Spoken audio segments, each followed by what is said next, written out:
everyone for joining us. Today is May the 18th, and I am Diana Chan, the chair of the Whistler Chamber Board of Directors.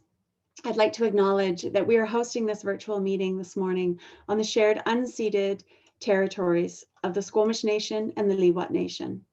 As I continue to learn about the cultures of these Indigenous peoples, I am struck by the importance of sharing knowledge, of learning through experience. And I acknowledge this lesson for us today as we start this webinar.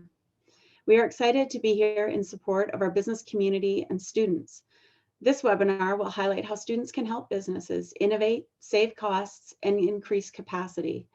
All businesses in British Columbia can access skilled post-secondary students and have multiple options in how student talent can help their workplaces. BC students are available to support businesses in varying ways, including co-ops, apprenticeships, practicums, internships, research, community service, and short-term projects.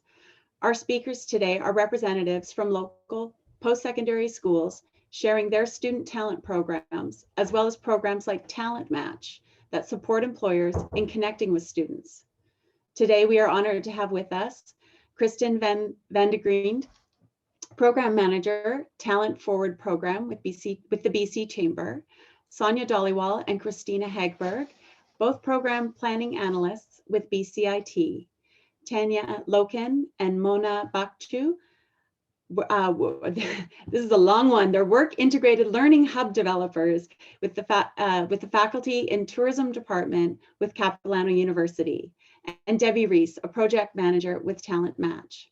It is now my pleasure to pass the virtual microphone over to Kristen. Kristen is the program manager for Talent Forward, a program run through the BC Chamber and the Association of Cooperative Education and Work Integrated Learning. Kristen? Great. Thank you so much, Diana. And thank you so much for being here today. We really appreciate coming to learn a little bit more about how students can support your organization. So I wanted to just tell you a little bit about the Talent Forward program. So we're really delighted to be a sponsor for this event today. As Diana mentioned, our program is run through the BC Chamber of Commerce. And our focus is helping connect organizations here in BC with student talent. And we do that in a variety of ways. So one of the ways is that we help coordinate and run these types of events just to create awareness about how you can work with student talent. We've also created a number of resources on our BC Chamber site that talk a little bit about how you can work with students and also how you can access funding for your organization. And lastly, we provide some advising. So if you're having trouble trying to connect with the right type of student talent for your business, we're there to support you with that as well. And as we launch into this webinar today, I wanted to just set the stage in terms of helping you understand about what type of student talent we're talking about. So our program, we look at what we call work integrated learning across the 25 public post-secondary institutions here in BC. And working with work integrated learning students, these students are actually looking to get experience in the workplace or within a practice setting that's related to their academic studies. So they're looking to integrate what they're learning in school and then apply it somewhere in the workplace. So as a hallmark of this is usually going to be, there's going to be a partnership between an organization, the post-secondary institution, and the students. And we're really lucky here in BC, we actually have quite a wide variety of different types of work integrated learning programs, like Diana mentioned.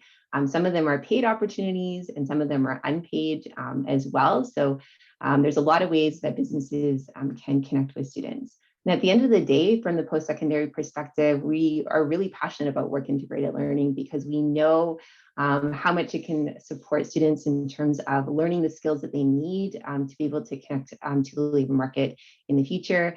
And as well, we want them to just improve their employability, to develop that self-efficacy, and to develop that ability for lifelong learning.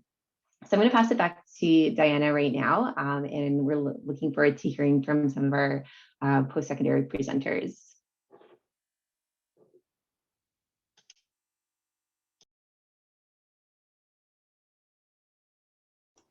Thanks, Kristen. Before we turn it over to our first presenters, I just want to remind everyone that we are using the functionality of Zoom today. And as we go through the programs, please feel free to pop your question into the Q&A at the bottom of the screen. We will be monitoring that, and a large portion of our session today is Q&A, so that you can ask questions specific to your business. So if you, as you're going through, if something strikes you, please feel free to enter it in there. And if we happen to see it answered during the presentation, we'll just make sure that we've fully answered it as we get to the Q&A. So with that, I'd like to introduce Sonia Dhaliwal and Christina Hagberg. They are presenting on behalf of Bcit. Some of you may be familiar with Sonia. She's a program planning analyst with Bcit, and part of her role currently involves collaborating with the Whistler Institute to deliver training and education needs in the Sea to Sky community, primarily in the areas of business, leadership, and Indigenous and intercultural awareness. Sorry about that. Christina is the program planning analyst for Bcit's School of Business and Media, here to discuss a variety of work integrated learning opportunities at Bcit. Sonia and Christina, over to you. Thank you for the introduction. So I'm going to start off with a real quick overview of Bcit and what you can expect from a typical student. And then Christina is going to jump right into the work integrated learning portion. So Bcit has an annual enrollment of about 50,000 students. 18,000 end up being in full-time programs and about 30,000 in part-time studies. And this is across 6 different schools. The diversity of students is people from high school, then we've got people that are coming from the workforce, so we call these our mature students, and we have students that come to us after completion of other post-secondary programs. So our focus today is going to be on the full-time program areas. These full-time programs follow cohort learning models and consist of small class sizes, and students work collaboratively on many projects. So year 1 is usually a lot of theory and hands-on learning, and then students are able to apply this to project work. Year 2 is where the practical experience and the work integrated learning comes into play. So most work integrated learning experiences are mandatory for graduation, and Bcit follows more of a bootcamp style model of learning. Students end up taking 7 to 9 courses per term instead of the typical 4 to 5. So with that being said, the characteristics of students include that they're highly self-motivated, which ends up building a lot of discipline and focus, and they are industry-ready candidates for you as employers. So as a cohort, they're often extremely tight-knit, supportive, and team-oriented, and this translates really well into the work environment. So I will now pass it off to Christina to go into the programs. Thanks so much, Sonia. So Bcit has 6 schools where work integrated learning is built directly into the programs as a requirement. So students are leaving Bcit with the hands-on experience to contribute to industry. So as you can see, it varies depending on school and program. So I'm just going to dive right in, and I'll start with the School of Business and Media. The School of Business and Media, their work integrated learning really has an especially important role. For students, we see it that applied learning, that hands-on experience that Bcit is so known for, as well that connection with employers that gives them that head start on their career path. For employers, it is the potential for innovative ideas and practices that are coming and taught in the classroom, as well as a recruitment pathway. We are seeing more and more that employers are wanting to bring students on as a way to test drive a new entry-level potential employee. Now at Bcit, we have 3 different work integrated learning opportunities: business consulting projects, internships and practicums, and work terms. And so I'm just going to break those down a little bit as we go. So our business consulting projects, at these BCP projects, it matches a small team of about 2 to 3 students with local businesses to provide recommendations and solutions to a business problem or a challenge. Most projects are completed between January and May, and you can see we have clients from various businesses, small, medium, and large, government, and nonprofit sector that participate. Now, it is different from your traditional co-op or internship program, where students are not assigned to actual roles within the business itself. Rather, they are filling a consulting role for the organization. At the end of the business consulting project, the employer receives a report and an oral presentation that outlines their research and recommendations. And you can see it's in a variety of programs we have within the School of Business and Media. Now, in relation to Squamish and Whistler, we have had some BCPs that have come out there with the Fairmont Chateau Whistler, with the Pangea Pod Hotel, and the Sea to Sky Gondola, all of which have done business consulting projects with BCIT and have had really wonderful results come from there as well. Now, switching to our internships and practicums, this is where we provide organizations with students that are ready and eager to apply their skills in the workforce. Students are in their final term at BCIT and have completed a majority of their classroom requirements. And it really is actually a win-win-win situation across the board, because not only do students get exposure to the industry and get that work experience in their field of choice, but employers also get a recently trained student, and they also, again, get that way to try out a potentially new employee. But for BCIT School of Business, it's our way to connect with industry and to ensure that our graduates and our programs are making students industry ready. So we really appreciate working with industry and knowing how we can ensure that our programs are the best they can possibly be. Applications is start in November, and it's working between the months of March and May. But that being said, our new media design and web development program, they have 3 internship rounds each year. So it depends on each program when those are. So just focusing a little bit more, on a couple of our programs that we have, the tourism management internship practicum, we see around 65% of students that get offered full-time positions from their practicum. And we always hear year after year that employers really appreciate that new energy that students are bringing in their internship. For our professional sales program, they started off a little differently, where they have it as a career night to start it off. It's a structured as an open networking session where employers are actively recruiting. Now, clearly this photo was taken pre-COVID. We had to do a virtual session this year. But again, employers are actively recruiting for students. And as an example, so the quote below from Sophos, Sophos has been a practicum sponsor in the professional sales program for a number of years, and they have hired over 30 professional sales grads since being a practicum sponsor, and are very enthusiastic about the program. Now, with work terms, we currently have them in our Bachelor of Accounting program, as well as now our Bachelor of Business Administration. This was just recently announced, and we're going through that change right now.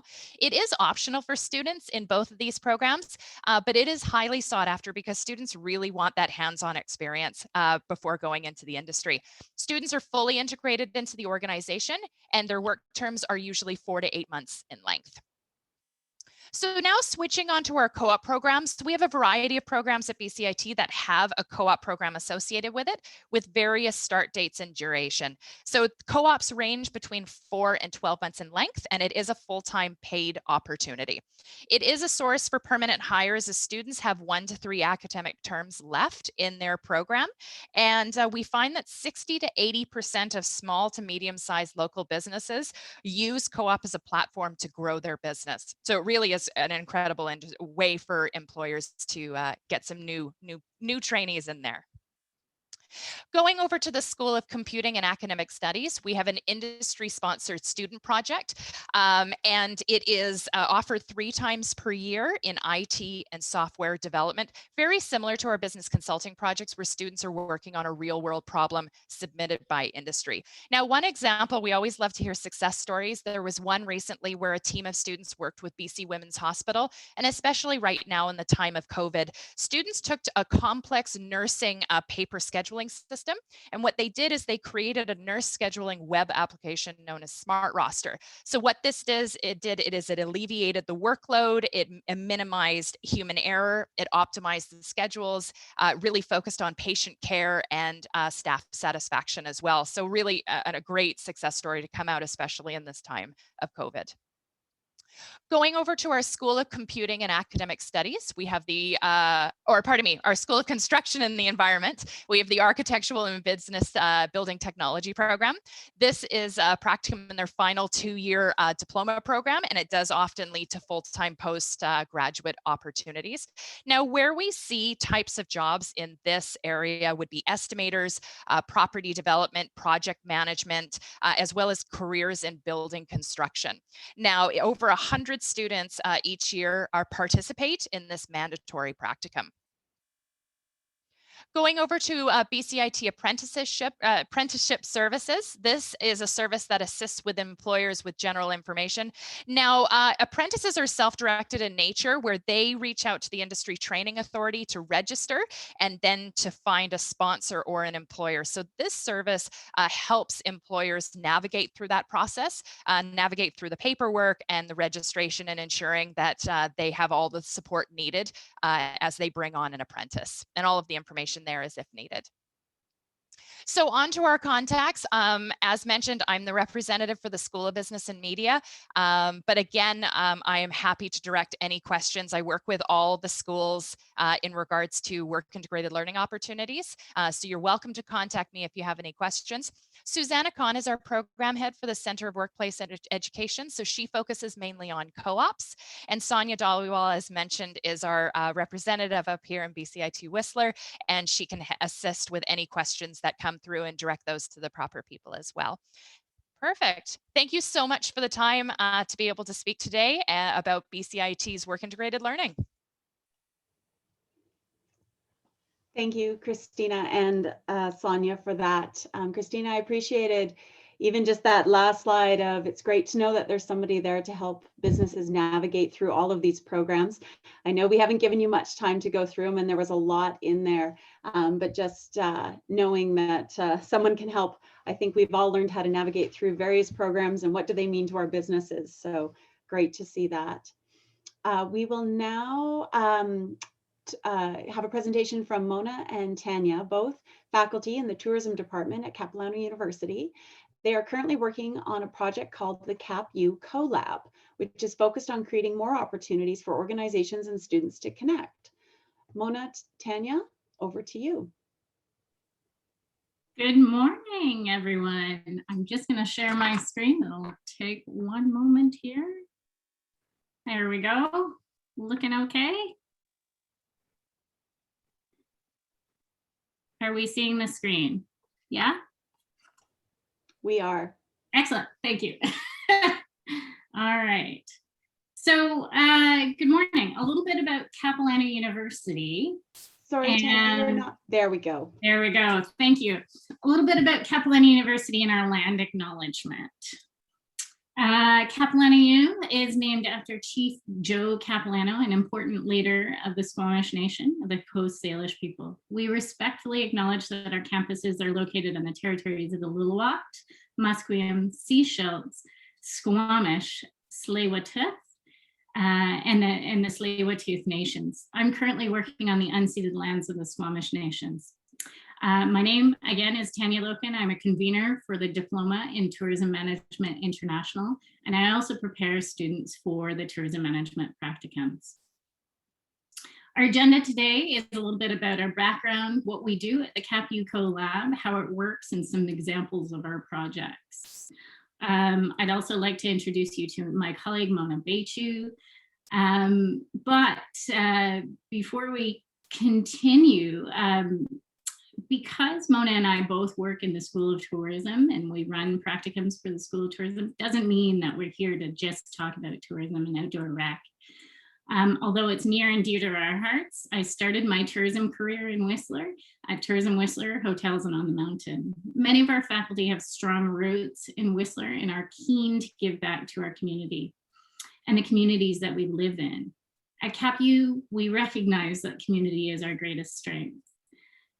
Benefits of small and local institution is that the focus of our CapU CoLab is to serve the Sea to Sky community members. We've served the area for 53 years, from the Sunshine Coast to Mount Currie.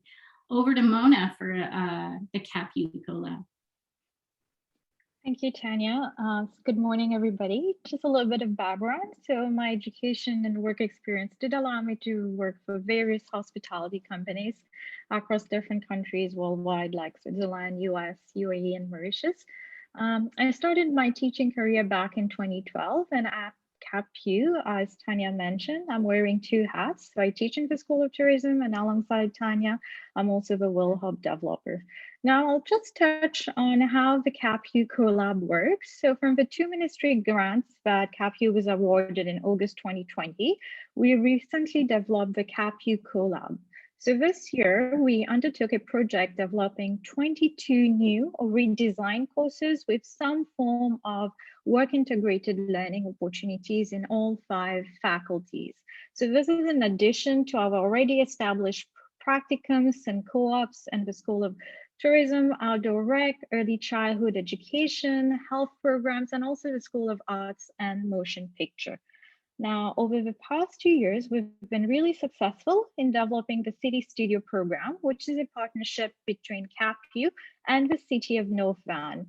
In this year, in the midst of COVID-19, all 5 faculties work with the City of North Vancouver, the North Vancouver Recreation Center, the North Vancouver RCMP, and the Museum and the Archives and the City Library on all real-life programs. Now, the defining common denominator being that these projects had to benefit both the community partner and also offer a learning opportunity for the student. In fact, all WIL opportunities need to have this element. Just a little bit of stats now. So these organizations work with CapU on 289 projects with 881 students. Now, if you would like to know more about these term projects, we do have a virtual trade show that you can be enrolled. Just send us an email and we'll invite you to the platform. I'll just hand over to Tanya now.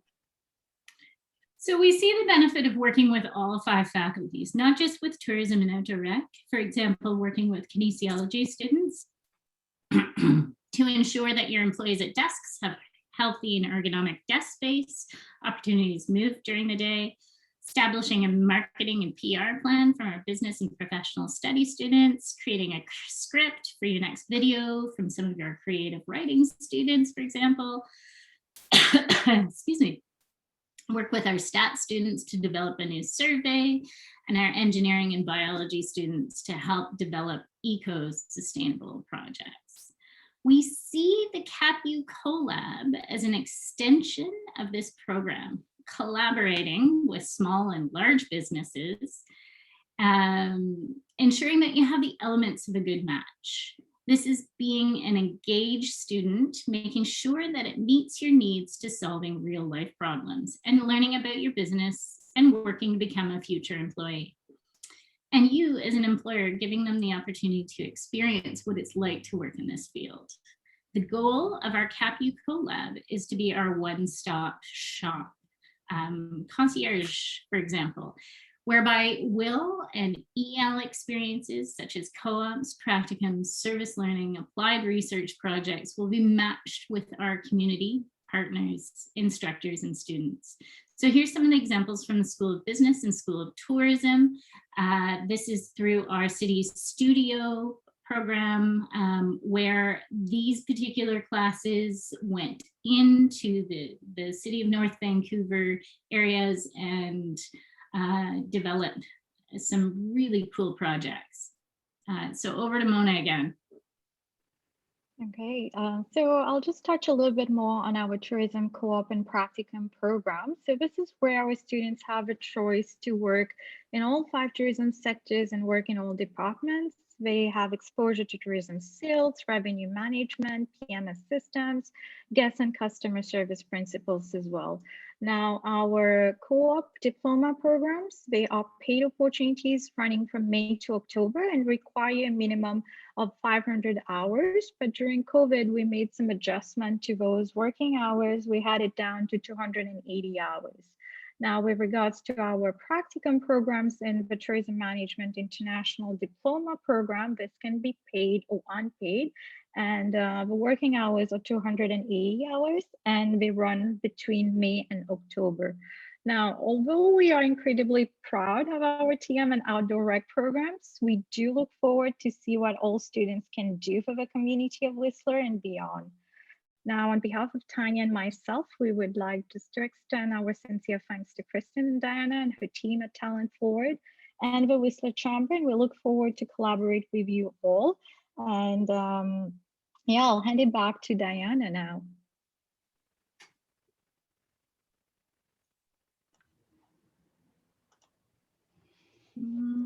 Thank you, Mona and Tanya. I appreciate that. I can say I started my career in the accounting field and spent 8 years recruiting co-op students from campuses across the Lower Mainland.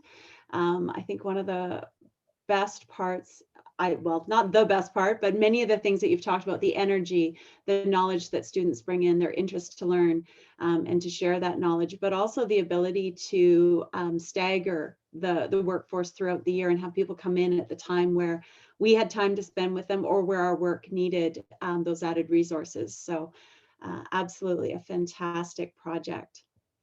We will now hear from Debbie Reese from Talent Match. Debbie is the project manager for Talent Match, which is a partnership program with the BC Alliance for Arts and Culture, the BC Museums Association, Go2HR, and ACEWIL that supports museums, arts, tourism, culture, and hospitality. Match organizations navigate the process of bringing a student on board by providing resources, information, and one-on-one advising. We've heard a lot about connection, and I think Debbie's going to talk to us a bit more about how that magic happens.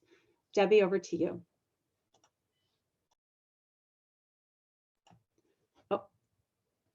Oh, sorry, I didn't realize I was muted there. I'm just going to share my screen. There we go. I hope everyone can see that okay. So yeah, I'd like to start off by telling you a little bit about Talent Match, although Diana just did. So for those who may not know, Match stands for Museums, Arts, Tourism, Culture, and Hospitality, and the Talent Match program is a collaboration between the BC Museums Association, the BC Alliance for Arts and Culture, Go2HR, which is the BC Tourism Industries Human Resources Association, and ACEWIL, the Association for Cooperative Education and Work Integrated Learning, BC Yukon. The program is funded by the Ministry of Advanced Education and Skills Training. Talent Match's goal is to help museums, arts, tourism, culture, and hospitality organizations access student talent through co-ops and other work integrated learning placements, so that those students can in turn help those organizations recover and renew in a hopefully soon post-COVID world.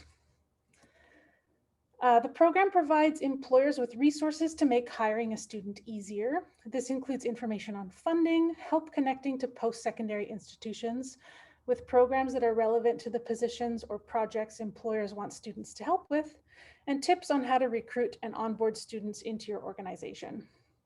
In addition to resources, Talent Match provides one-on-one support, so you can email me and to arrange a time to talk about your organizational needs. You can see both my email address and the Talent Match URL in the slide right now, and I can help you brainstorm for a project or position and find the information that's most helpful to you in bringing on a student.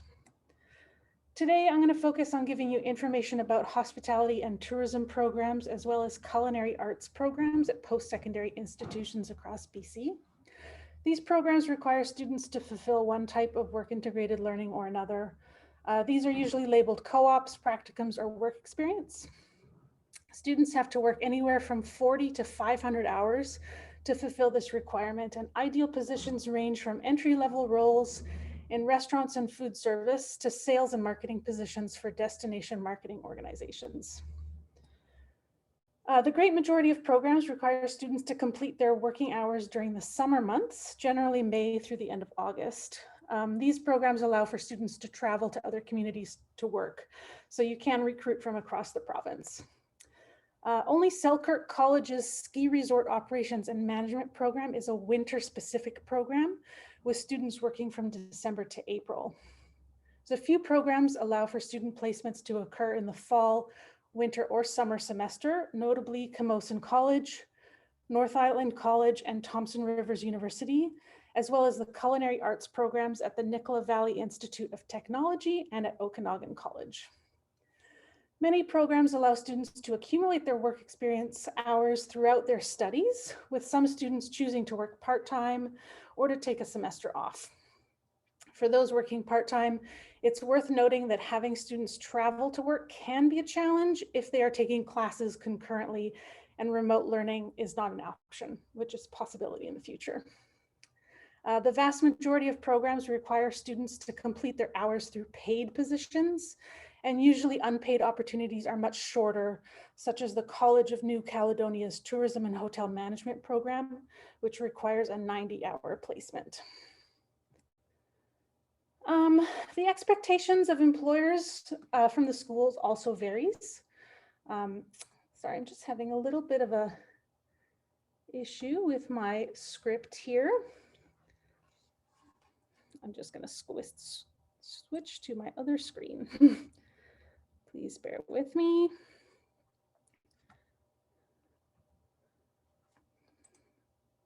Apologies.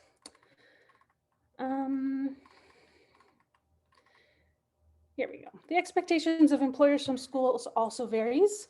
For some programs, the only contact an employer might have with the school is to verify the number of hours a student worked. However, other programs ask that employers provide mentorship, training, evaluations of the students, to expect site visit from school advisors, and that if there are any issues with the student or their work, that schools be allowed to work with the employer and student to resolve the issue.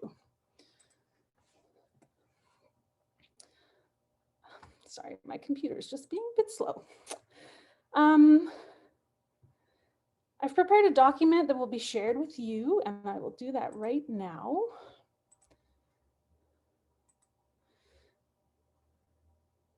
So this document is going to be shared with everyone after the webinar, and hopefully it'll help you with your recruitment efforts.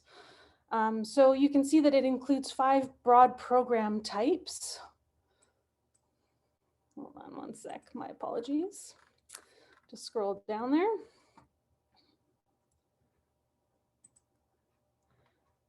And we go. So there's the tourism / hospitality management, adventure / outdoor recreation, event management, and then the culinary arts / cooking / baking / pastry chef. And finally, the viticulture or wine industry. And it lists all the schools with programs in each category. This document indicates when student placements can occur using the icons, the leaf for the fall and sun for the summer, etc. And while schools will generally accept job postings up until the placement period begins, it's preferred that employers post positions up to 2 months in advance. The types of positions for these categories is pretty self-explanatory, except for the tourism hospitality management category. For students from these programs, it's good to keep in mind that their level of experience ranges from never having worked in the industry before to those who have and are looking for more advanced roles.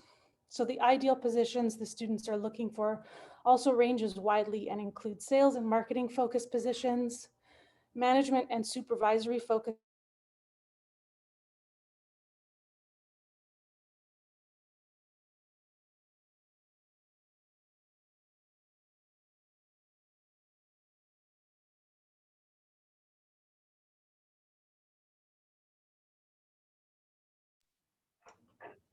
Yes, so Debbie is frozen.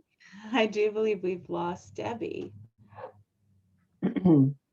Okay, well, I was just going to see if the Zoom pause brought her back, but I don't think so. And something tells me that this information is something everyone is very interested given the questions we're seeing coming in. So I can just jump in here while we wait for Debbie to come back here. So there's one resource that Debbie wanted to share, and I'm just going to share it with you just so that I think a lot of employers would find this really quite helpful.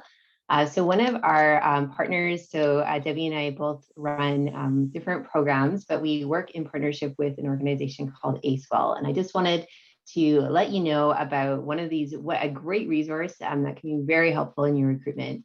So through the ACEWIL website, we have what's called a post an opportunity form. And this form would allow you to actually post your job description to multiple public post-secondary schools. So it's actually quite easy to complete. So you just put in your name, your company contact information, the type of position that you're looking for. And then you can actually tell us what type of work integrated learning that you're interested in. So are you looking for co-op or a field placement?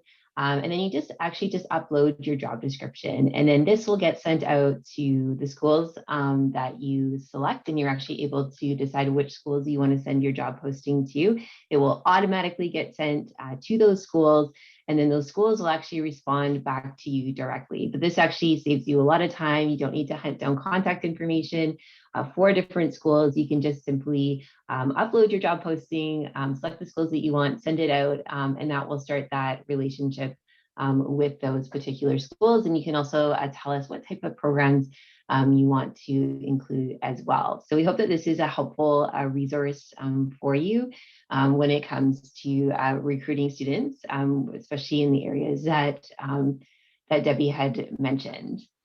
So I'm just going to stop my screen share here, and I'm not sure if we got Debbie back there. So Debbie, I hope you don't mind. I just jumped on in and did the post an opportunity. So I will let you just wrap up the presentation from here. Yeah, thank you so much. I will just go back to my slides here. So hopefully you can all see that. And like Kristen was saying, that's where you can contact many schools at once to help with your recruitment efforts. The last thing I actually wanted to talk about was a little bit about funding. So this document here that you'll see, which you'll find on the ACEWIL website on the talent match page, is specifically focused to match organizations, but there is general funding information for all types of businesses and nonprofits and all types of organizations on the ACEWIL site. So definitely go check it out. And again, if you are looking for one-on-one support, especially if you are a museum, arts, tourism, culture, or hospitality organization, I am available. You can find my contact information on the ACEWIL site at acewilbc.ca/talent-match. That's it from me. Thank you so much. Thank you, Debbie and Kristen. Thank you for taking us through that tool. I think that's one of the questions that came up as I was scrolling through in regards to how do we build these connections. So we're going to go into our Q&A now that we've gone through the formal presentations. So we'll get all of our presenters back up and have a bit of a panel discussion. I can speak for myself. Time is one of those resources that is invaluable in sort of navigating through this. That last website, Kristen, that you shared seemed to just solve all that problem at once. But I'm curious, because we've had such great information from each of the schools, what is the preference of the schools? Is it going through that one website, posting it, and seeing what comes up? Maybe I will start with CapU. I don't know, Tanya or Mona, who would like to take that, but what is your guidance to businesses that are, one, if they don't know what their problem is, but they know they need help, and then what's the best way to work with you? And then we'll, after hearing from CapU, we'll hear from Bcit. Sure, I can. I think. Go ahead, Mona. Mm-hmm. So I think when we presented the Will Collab, like the way how we see it, it's very much like a personalized and customized approach that we take with our community partners. So we will get on a call over email, just work with them, have a discussion in terms of what are their needs, what are their wants, and then we will match them with the faculty where we would see that would bring value with the students concerned. So whether it's in the form of a co-op or a practicum or a project, it's during our conversation and what we get told by them, we'll be able to kind of like categorize it where the needs is, like that sweet spot in terms of that matchmaking process. I'll just lean on Tanya if she wants to add a couple more things on that. No, I absolutely agree. It's very much a concierge experience. We have a chat with you, really determine what your goals are from this match, or whether or not it's you know, you need someone to do the job. That might be a practicum or a co-op, or maybe you need some research done for you, or community service learning, that kind of stuff. And we really customize it to what your needs are and what the students' needs are. And I see there's a question from Jackie with regards to students getting paid in each of the different programs. I'll just make an attempt to answer that. So for our co-ops at CapU, generally when we use the term co-op, that has to be paid, right? But anything else, it can be either paid or unpaid. So there's that option with that. But generally with applied research projects, we haven't really seen students being paid. Right, it's more about the student learning and the community benefiting in that. Now, some community partners at the end, we end up giving the student a token of appreciation, I would say. But again, that's just optional. Thank you, Mona. Christina, yes, I saw you come off mute. So there's sort of the connection in, and if you could also address that question around the payment of compensation for the students. Thank you. Yeah, absolutely. So with BCIT, it's very similar to the way that we do it with CAP. We have so many opportunities at BCIT that I think some employers may think, that I'm looking for a student in maybe one specific area, and it actually happens to be another. So we're happy to kind of navigate that process. And so we like employers to contact us directly. And I've been essentially brought on as the business liaison for that reason. And so we've had examples where a company that may be, specifically a financial planning company that wants to hire, what they think might be, a best fit being a financial planning student, but they're actually looking for somebody who's in marketing, who can learn the financial planning aspect and do the marketing side of it. So you may think, well, should it be a financial planning student or should it be a marketing student? So for that reason, that's why we're happy to come in and speak individually about what those needs are. And to assist in that way. I work with all of the different schools and with Susanna in the co-op department as well, just to ensure that we are directing employers in the right way and to the right place. In regards to the payment, so the business consulting projects, we usually ask about $500 to $750 just to go to our student tuition scholarships, but the students are not paid. So it's a consulting role that they filled. The students are not paid. It's towards their schooling. We just ask that as a compensation to go towards our scholarship fund for our students. Internships, the same thing. We do see paid and unpaid internships come through, and we realize at the end of the day, what is the biggest focus for students is getting those industry ready skills. So it may be an unpaid internship, but has all of the qualifications that they want, all of the requirements that they want to get their hands on. So what we find is the job description and the opportunities that are available, it doesn't necessarily matter if it's paid or unpaid. If an amazing job opportunity comes through with the business, that has all of the boxes that a student wants to, get involved with, then for paid and unpaid, it doesn't necessarily matter. Great, thank you. There's another question in the Q&A and from Brad with regards to the geography of it. And Brad's asked a very specific question, and thank you for your contact information, Brad. We'll make sure that you get that. But if I take a step back and say, many of the businesses here in Whistler have operations throughout the Sea to Sky, possibly even farther north. Are these programs where that geographic reach is possible, where students could be placed in other areas outside of just the Sea to Sky corridor? I see a lot of head nodding. So Tanya, you're nodding the most. So let's start with you. Yeah. Well, over the past year, we've had a lot of ability to work around the province and around the world with great opportunities via Zoom, like we are now. We have students, certainly our direct students that go into remote places and certainly work and do their co-ops there. We have students who are interested in especially learning about Indigenous areas and teaching. So yeah, they're super keen to go different places. And learn from different peoples. I would say absolutely. As well with our projects, you know, the opportunity for students to dial in and talk with you and meet some of the needs that you have, or solve some of the problems that you've got. We were happy to do that. I'll just add on what Tanya just said. So last summer when COVID hit, we had to adapt a lot of our practicum programs. So we kind of like implemented virtual practicum programs. So as Tanya mentioned, as students are working off Zoom and anywhere basically in the world, where we had student work on tourism plans in the US or even in Thailand, right? So we're not limited by geography, I would say.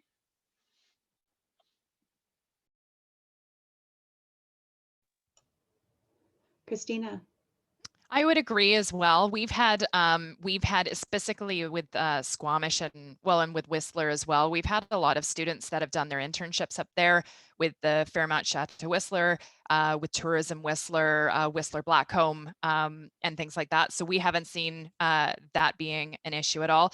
Business and consulting projects as well. If a student sees the opportunity with an internship or practicum or with a business consulting project, we have seen students go elsewhere and go and kind of get that industry experience and even just that real world experience of going somewhere else and, you know, change of scenery and things like that. So if the opportunity is there for a student to, you know, apply for and get information about, it hasn't ever been an issue to see students go elsewhere in around BC. That's great. Thank you. Oh, Tanya, yeah. Sorry, I should just say there's a caveat, you know, once it's safe and the nations are open, certainly that's where we're looking at placing students. But until then, it's online. That's great. And we did get a response from Brad. He says, great to know, thank you. So I think we've answered his specific question as well, but there's a follow-up there for him. Debbie, question for you as I sit and think through what are some of the things that businesses should be asking themselves now to know? We've got a very short timeline if we think of the summer. And I know talking to many businesses in Whistler, and I think throughout the corridor, people are trying to figure out how they're going to staff up in all of the areas. And in what areas. What are some of the questions that a business owner should be asking themselves to ensure that this is the best match and to be able to provide the information to the post-secondary institutions to find the right student, the right program? I mean, the easiest thing would be to contact me right now to definitely have a chat so that I could think about that on a one-on-one basis. I think ultimately, like I said, that recruitment guide will be really helpful when you're thinking about what positions it is that you need to fill. Each school has slightly different requirements. And like I said, it also really depends on the students in each program. So there's definitely students who, like I said, have never worked in the industry before, and they're really looking for like any entry level experience, whereas others have been working in the industry for a while and are looking for more advanced type of experiences. So it really just depends. I would say recruit really widely is probably the best solution. Yeah, does that sort of answer the question, or are you thinking something else? I didn't know what the answer was, but it's that idea of start early, and I think, you know, as I said, I've had experience with co-ops in the past where if we are slower in the fall and we have an opportunity to bring in someone and spend time with them and teach them, but at the same time have them solve problems going into the next season, it's helpful, which is great. I'm going to put the elephant in the corridor that's there, which is housing. So, you know, if we think of this opportunity with COVID and a lot of work being done virtually and from home, is this something that you're seeing concerns from students or ideas of how Whistler businesses can access talented students at a time where we are still looking at our housing situation here? And what would be some of your advice there? And maybe I could start with Sonia. You know Whistler well. Put you on the spot. No, that's fine. I mean, I would say that trying to kind of determine how you can go about getting your project completed virtually would be probably the first thing. In terms of housing, I mean, I know right now there's probably availability because of a lot of people leaving, but that's not going to be the case come winter. So again, it's, I think, thinking about it earlier on and trying to maybe secure something if you actually do need somebody physically here. But again, then that student also has full-time courses at the same time. So Christina, can I just get you to intercept in here? So are the students, when they're, a lot of them are doing their work integrated learning projects, are they working, or sorry, are they going to school at the same time? Because in my case, that was like when I was a student at Bcit, that was actually the case. Yeah, that is the case. So what we find is in specific programs where a student is actually doing their internship or practicum 2 to 3 days a week, and then the rest of the days they're back. So even, you know, jumping on what Sonia had mentioned as well, is even looking at different opportunities. Now that we've gone through COVID, we realize that, you know, a hybrid work environment or an online work environment is possible. I think a lot of us never really thought of it too much beforehand. And now that we've all had to move virtually, then we've realized that it is possible. So looking at those options, we do know that student housing is a challenge, especially in Whistler. I know different organizations, you know, have their own student housing available where they have been able to bring up internships or have students come up for internships and whatnot. The business consulting projects, again, because it's a consultant role, maybe they, you know, you navigate timeline on when they're coming up where it doesn't have to be that they stay there. But different co-op and yeah, I would agree. Start early and look at a variety of different options available, whether it has to be entirely in person. And if it does, then just looking at opportunities on being able to get those students up there. But yeah, no, that we have heard that that has been a little bit of a challenge, especially for small and medium-sized businesses who are coming up.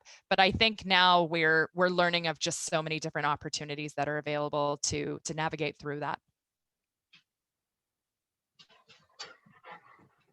Did anyone else want to add?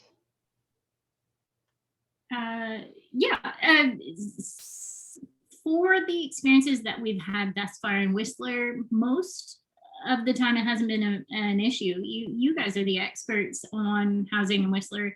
Typically, when we have that match between the student and the employer, that's a discussion that's had. We've had a number of students have worked in hotels in Whistler and have been in staff housing, and it's worked quite well. So far, it hasn't been too much of an issue. Again, with our practicums and co-ops, they're during the summertime. Our students are actually not in other courses, or if they are, it's usually an online course. So it's very easy for them to kind of disconnect from the school and really kind of give their all to the practicum and co-op. As far as project, maybe I will have or ask Mona to talk a little bit about that.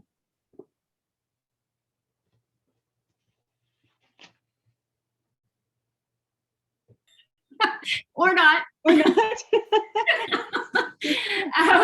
No, it's all good. So with different projects, you know, students can again come up in a short-term weekend, hop on the bus. I know there's no more Greyhound, but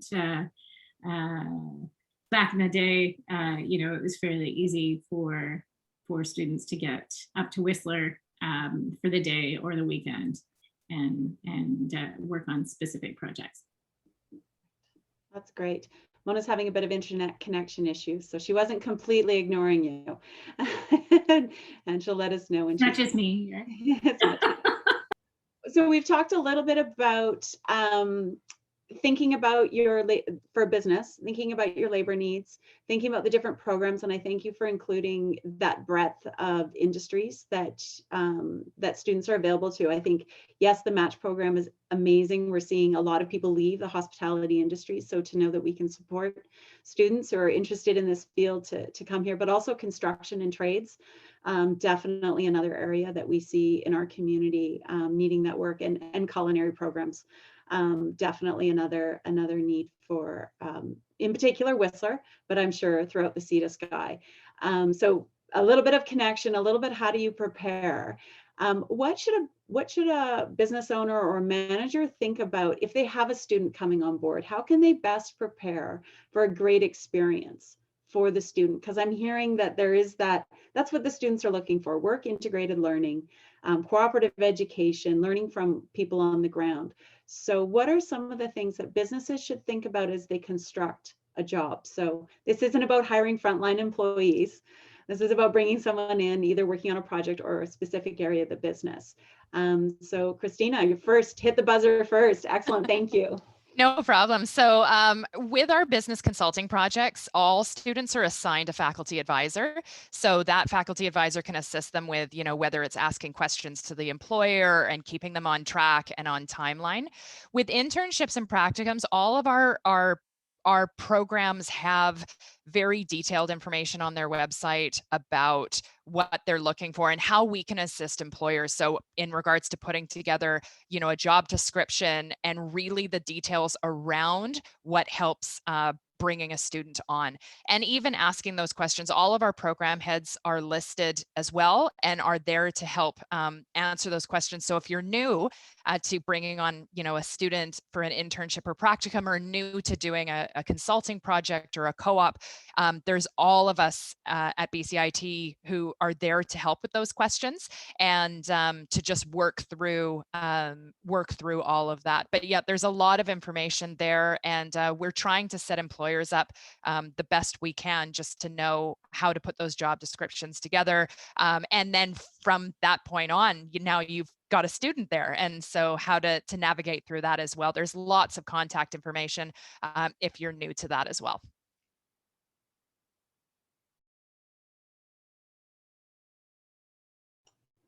That's great. Thank you, Christina.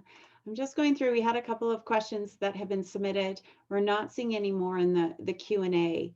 As one just comes flying in.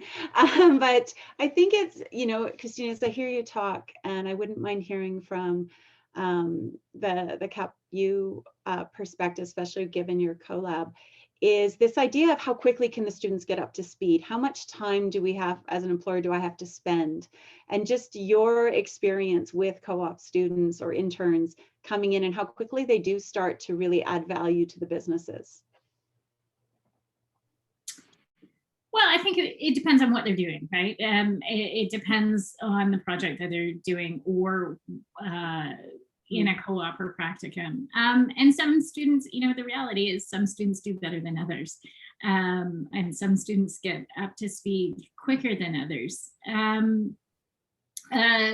Usually, I think many students are kind of get the good swing of things within that 2-week training period. They're pretty quick, given the fact that they understand the hospitality industry already. In our tourism programs. But that said, Mona and my role is where we are in connection with these students and employers on a regular basis. So we're checking in on a regular basis. How's this going? Is it, how's this student doing? Are they, number one, showing up for work? We've all had that situation where perhaps the student hasn't done as well as we had hoped. We also do a mid-practicum visit with the employer and have a chat with both the employer and student to find out how things are going, whether or not the student is safe and happy and learning what they are hoping to learn, and whether or not the student is performing well for the employer. And we are constantly connected with our students. They have our emergency numbers, and they are, things do go wrong sometimes. I mean, that's just the reality of practicums and co-ops, but we're there consistently to solve problems. That is great. And Debbie, I think we have you somewhat stable on the connection right now. So one last question in the Q&A, and then we will wrap up. It's around this idea of matching, an overused word now, but so important for us. If an employer isn't too sure which program or which institute, should they just select them all, or should they give you a call first? You can definitely give me a call, but I would say that honestly, it doesn't hurt to select more schools than you think, because if a school doesn't have an appropriate program, most of them will have just career job boards, and they'll share that with their alumni. So it doesn't hurt to send it to more schools than you think, even if you don't think that there's a program that's a good fit. So that would be my recommendation. Picking the schools is probably better than picking the program types. And also just a quick word on the previous question about preparing your students when they come in. You could definitely check out the ACEWIL website. There's lots of resources there with tips and guides on how to bring on a student and onboarding them remotely, supervising them remotely, and lots of other stuff, and also tips for students on how best to work remotely. So definitely go and look at the resources under the employer tab on the ACEWIL website to find those. Fantastic. Kristen, any last words before we wrap up? I know there was a quick chat. This information will be circulated to all of the participants and be available through the Chamber website. But Kristen, any final words to wrap up? Yeah, so thank you. So thank you all for attending. One thing that we didn't touch a lot on, Debbie mentioned it briefly, but I just wanted to highlight to you that there is some funding available to hire students, work integrated learning students. The federal government has put a lot of money into the student work placement program. So if this isn't a program that you've taken advantage of before, maybe you've used something like Canada Summer Jobs. This program is actually pretty easy to use, and there are a lot of options in ways that you can engage in that. So just wanted to highlight that to you. I know a lot of employers find it helpful, especially if you're bringing on a co-op student or a work integrated learning student for the first time. It can be really helpful to get some type of subsidy to offset that initial cost. And currently the subsidy is a 50% wage subsidy. And then depending on who you hire, if you're hiring a student from a specialized population, it can be up to 70%. And so I just wanted to let you just put that in your head. And if you want more information, Debbie had mentioned there are funding resources on the ACEWIL site and as well on the BC Chamber Talent Forward page as well. We have some information on that. Again, any of the presenters on this call can probably talk to you about what your funding options are. But I would encourage you to look into that because the funding it is available, and if you qualify for it, that can make a huge difference in terms of your experience of bringing a student on board. So other than that, just a big thank you to everyone, and a big thank you to Diana for just an amazing job guiding us through this webinar. We had allocated a kind of full hour for getting through our presentations and having questions, and then we just had a little bit of extra time if there for additional questions. But at this point, I think we're going to just wrap it up and give you back the gift of time so that you can get on with your day and all the things that you're doing. But I know you've heard this said multiple times. We're here to support you. If you are looking at bringing students on, there's lots of people on this call who can guide you in that process. Thank you, Kristen. Thank you, everyone, for attending.